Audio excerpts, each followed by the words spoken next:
നമസ്കാരം. Raf talk മലയാളത്തിലേക്ക് എവർക്കും സ്വാഗതം. കേരള ബ്ലാസ്റ്റേഴ്സ് ജംഷഡ്പൂർ FCയെ തകർത്തിരിക്കുന്നു.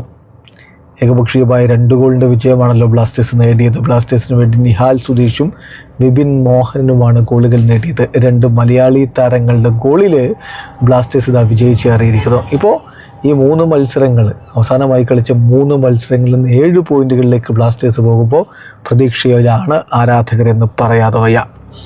ജംഷഡ്പൂരിനെതിരെ കേരള ബ്ലാസ്റ്റേഴ്സിൻ്റെ മുന്നേറ്റങ്ങൾ നയിച്ചുകൊണ്ട് ആദ്യ 11-ൽ അജിസലും ഫ്രാൻസുവും യോക്കും അതുപോലെ നിഹാൽ സുധീഷുമൊക്കെ ഒരുമിച്ചാണ് അണിനിരന്നത്.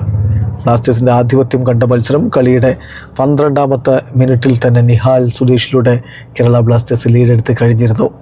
തുടർന്ന് 36ാമത്തെ മിനിറ്റിലാണ് വിപിൻ മോഹനിൻ്റെ ഗോൾ പിറക്കുന്നത്. ഇടവേള സമയത്ത് തന്നെ ബ്ലാസ്റ്റേഴ്സ് ഏകപക്ഷീയമായ 2 ഗോളുകൾക്ക് മുന്നിലെത്തിയിരുന്നു. രണ്ടാം പകുതിയിൽ ഇരുഭാഗത്തേക്കും നീക്കങ്ങൾ ഉണ്ടായെങ്കിലും ഗോൾ പിറന്നില്ല. എന്നാൽ 84ാമത്തെ മിനിറ്റിൽ ഈസക്ക് റെഡ് കാർഡ് കിട്ടി ജംഷഡ്പൂർ 10 പേരായിട്ട് ചുരുങ്ങുന്ന കാഴ്ചയെ നമ്മൾ കണ്ടു. ഈ മത്സരം വിജയിച്ചതോടുകൂടി ബ്ലാസ്റ്റേഴ്സ് ഇപ്പോൾ പോയിൻ്റ് പട്ടികയിൽ 11ാം സ്ഥാനത്തേക്ക് എത്തിയിട്ടുണ്ട്. 10 കളികളിൽ നിന്ന് 2 വിജയങ്ങൾ ബ്ലാസ്റ്റേഴ്സിന് സ്വന്തമാക്കാൻ പറ്റി. 8 പോയിൻ്റോടുകൂടി ബ്ലാസ്റ്റേഴ്സ് 11ാം സ്ഥാനത്താണ്. എന്തായാലും പ്രതീക്ഷകൾ ഇപ്പോൾ വളരുന്നുണ്ടെന്ന് പറഞ്ഞാൽ കിരീടത്തിലേക്ക് പോകുമെന്നോ മറ്റൊന്നോ അല്ല ഈ പറയുന്നത്.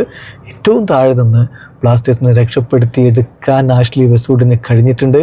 ഇതിപ്പോൾ ഡേവിഡ് കാറ്റ്ലയ്ക്ക് കീഴിൽ കളിച്ചിരുന്ന ടീമിന് എന്തൊരു മാറ്റമാണ് ആഷ്ലി വെസ്റ്റ്വുഡ് വന്നപ്പോൾ ഉണ്ടായിരിക്കുന്നത് എന്ന് മാത്രം നോക്കിയാൽ മതി. ക്രെഡിറ്റ് മുഴുവനും അദ്ദേഹത്തിന് കൊടുക്കണം. വീഡിയോ അവസാനിക്കുന്ന ഫുട്ബോൾ ലോകത്തെ കൂടുതൽ വിശേഷങ്ങളുമായി റാഫ് ടോക്സ് എത്താം.